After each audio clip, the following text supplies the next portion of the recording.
MLA ఉన్నాడు. MLA కంటే ముందు ఒక 4-5 విషయాలు చెప్తాను. ఈ యొక్క నియోజకవర్గంలో ఒక 5-6 సమస్యలు మీరు చూస్తే, ఒకటి పట్టణంలో యువతకు ఉద్యోగాలు ఉపాధి కల్పన నా బాధ్యత.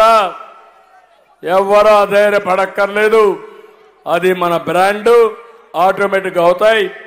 పట్టణంలో మురుగు కాలువలు, దోమలు, కలుషితమైన మంచినీరు, ఇష్టానుసారంగా ఇబ్బందులు వచ్చాయి. కొత్త వాటర్ రిజర్వాయర్ కావాలి, తప్పకుండా ఎప్పుడో కట్టనుంది. ఆ రిజర్వాయర్ నిర్మాణం చేసే బాధ్యత మేము తీసుకుంటామని మీ అందరికీ హామీ ఇస్తున్నా. బాపట్లని టూరిజం హబ్గా తయారు చేయాలి, చేస్తాం. అక్వా కల్చర్, హార్టికల్చర్ ని పెద్ద ఎత్తున ఇక్కడ అభివృద్ధి చేయాలి, దీన్ని కూడా చేస్తామని చెప్పి నేను మీకు తెలియజేస్తున్నా. ఇంకో పక్క బాపట్ల గ్రామాల్లో త్రాగునీరు ఉంది, నీళ్లన్నీ ఇంకిపోతాయి. దానివల్ల ఏ ట్యాంకులో కూడా నీళ్లు ఉండడం లేదు. ఇప్పుడే కొత్త టెక్నాలజీ కూడా చెప్పారు, HDPE అని. ఒక దాంట్లో కానీ మంచి షీట్లు వేయగలిగితే నీళ్లు ఇంకకుండా బ్రహ్మాండంగా ఉంటాయని, ట్యాంక్ మారిగా ఉంటుందని. అదే మరి దానికి కావాల్సిన పశువులు పోకుండా దాన్ని ప్రొటెక్ట్ చేయాలి, ఫెన్సింగ్ వేపిస్తాం. అవసరమైతే అన్ని ఊర్లో వాకింగ్ పాత్ కూడా పెట్టి ఒక మంచి ట్యాంకులుగా తయారు చేయడానికి ఏం చేయాలో చేస్తాం. ఇవి 4-5 పనులు మీకు చేయడానికి మనం ముందు పోదాం. మనం పెట్టిన సంక్షేమ కార్యక్రమాలు అన్ని పోయినాయి. అన్నా క్యాంటీన్ పోయింది. ఇప్పుడు రాబోయే రోజు ఇక్కడ పెడుతున్నారు. నేను అడుగుతున్నా మిమ్మల్ని ఒకటే, అన్నా క్యాంటీన్ కూడా రద్దు చేసిన దుర్మార్గుడు జగన్మోహన్ రెడ్డి, అవునా కాదా? బాధ అనిపించలేదా మీకు? పేదవాడికి కడుపు నిండా తిండి పెడతా ఉంటే మంచి, నేను ఒకటి ఆలోచించాను. తమిళనాడులో ఉంది, కర్ణాటకలో ఉంది. అది స్టడీ చేసి దానికంటే బ్రహ్మాండంగా మంచి ప్రిమిసెస్ తయారు చేసి అక్కడ అన్నం పెడితే ఈరోజు వచ్చి మొత్తం తీసేశారు. కానీ ఇక్కడ వర్మగారి నాయకత్వంలో 508 రోజులు అన్నా క్యాంటీన్ మేనేజ్ చేశారు. వారిని అభివృద్ధి చేస్తున్నాం. మినరల్ వాటర్ అయితే ఫౌండేషన్ ద్వారా 31 గ్రామాలకి 5 రూపాయలకి 20 లీటర్లు ఇస్తున్నాడు. వైద్య ఖర్చుల నిమిత్తం పేదవాళ్ళకి ఆర్థిక సహాయం చేస్తున్నాడు. పాస్టర్లకి క్రిస్మస్ కానుక ఇచ్చాడు. ఇమాములకి, మౌజములకి రంజాన్ తోఫా ఇచ్చాడు. మసీదు నిర్మాణానికి ఆర్థిక సహాయం చేశాడు. చర్చ్ నిర్మాణాలకు ఆర్థిక సహాయం చేశాడు. గుడి నిర్వహణకు ఆర్థిక సహాయం చేశాడు. రంజాన్ మాసంలో ఇఫ్తార్ విందులు ఇచ్చాడు. మండల స్థాయిలో సెమీ క్రిస్మస్, నియోజకవర్గ స్థాయిలో గ్రాండ్ క్రిస్మస్ చేశాడు. దివ్యాంగులకి ఏమేం కావాలన్నా అవన్నీ కూడా సహాయం చేశాడు. ఉచిత కంటి వైద్య శిబిరాలు పెట్టాడు. ఉచిత వైద్య శిబిరాలు పెట్టాడు. పుస్తకాలను ఫ్రీగా సరఫరా చేశాడు. ఇది వర్మ గారి బ్రాండ్.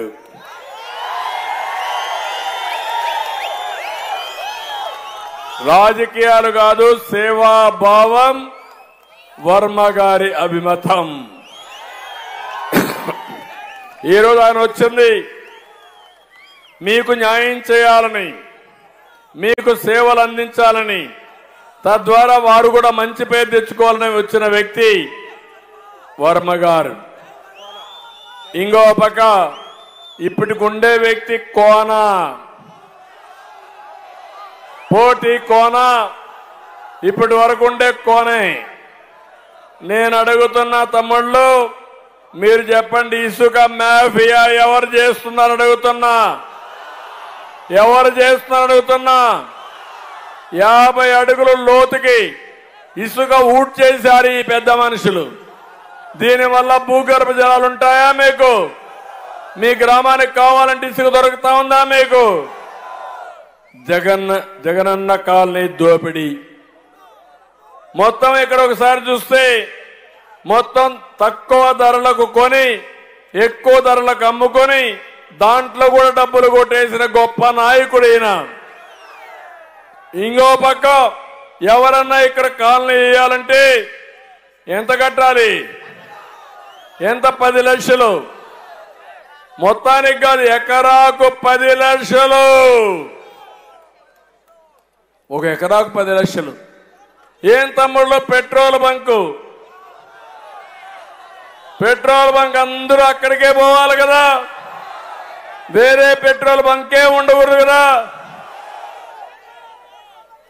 అంటే ఏంటిది? ఇంత అరాచకం ఏంటి? ఇది కూడా ఏంటి? సూర్యలంక తీరభూములపై కన్నేశాడు. 4000 ఎకరాలు టూరిజానికి పనికొచ్చే ల్యాండ్ కొట్టేయాలని చూశాడు. వైద్య కళాశాలలో స్కామ్. ఇక్కడ 30 కోట్ల రూపాయలు కొనుగోలు చేయడానికి పన్నాగం వేశాడు. 13 ఎకరాలు. అది కూడా ఆగిపోయే పరిస్థితి వచ్చింది. భావనారాయణ స్వామి ఆలయం, అది కూడా కోట్ల విరాళాలు సేకరించి ఆ డబ్బులు ఖర్చు పెట్టాడు ఆ తమ్ముళ్ళు అని నేను అడుగుతున్నా. అది కూడా ఖర్చు పెట్టలేదు. ఓరుగంటి రెడ్డి కార్పొరేషన్ వచ్చినప్పుడు ఓరుగంటి రెడ్డికి ఒక కార్పొరేషన్ ఇచ్చి వాళ్ళని ఆర్థికంగా డెవలప్ చేయాలి. ఈ నియోజకవర్గంలో ఎక్కువ ఓరుగంటి రెడ్లు ఉన్నారు, నాకు ఐడియా కూడా ఉంది. వాళ్ళందరూ ఇబ్బందుల్లో ఉన్నారు. తప్పకుండా వాళ్ళను కూడా ఆర్థికంగా పైకి తీసుకురావడానికి ఒక కార్పొరేషన్ పెట్టి తప్పకుండా ఆదుకుంటామని చెప్పి నేను మీకు తెలియజేస్తున్నా. నేను ఏదైతే ఈరోజు చెప్పానో ఇవన్నీ కూడా మేము తూచా తప్పకుండా మేము అమలు చేస్తాం. నేను మిమ్మల్ని అందరినీ ఒకటే కోరేది, రేపు జరిగే ఎన్నికలు మా కోసరం కాదు, ఈ రాష్ట్రం కోసరం. ఈ కూటమికి మీరు ఓటేస్తే సహజ వనరుల దోపిడీ ఉండదు, ధరల మీద బాదుడు ఉండదు, కక్ష రాజకీయాలు ఉండవు, ప్రజాస్వామ్యం పైన దాడి ఉండదు, వ్యవస్థల నిర్వీర్యం ఉండదు.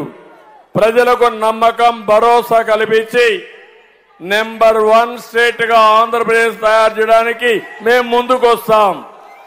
నిర్దిష్టమైన ప్రణాళికతో ముందుకు వస్తాం.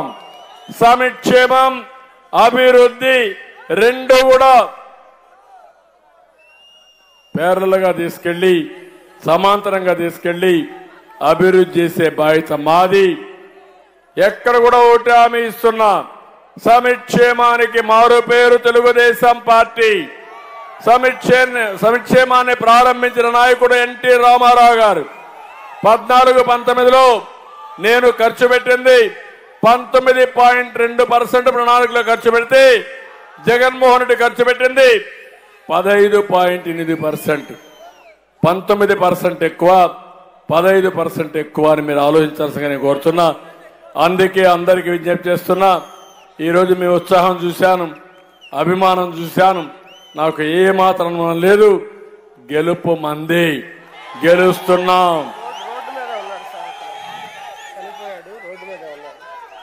ఇక్కడ ఈరోజు పాపం ఒక వ్యక్తి మీటింగ్కి వచ్చి ఇక్కడంతా రష్ ఉందని తిరిగిపోతూ దారిలో ఆర్టీసీ బస్సు కొట్టే చనిపోయాడు. మన మీటింగ్కి వచ్చి తిరిగిపోతూ నేను రాకమునిపై చాలా బాధేస్తుంది.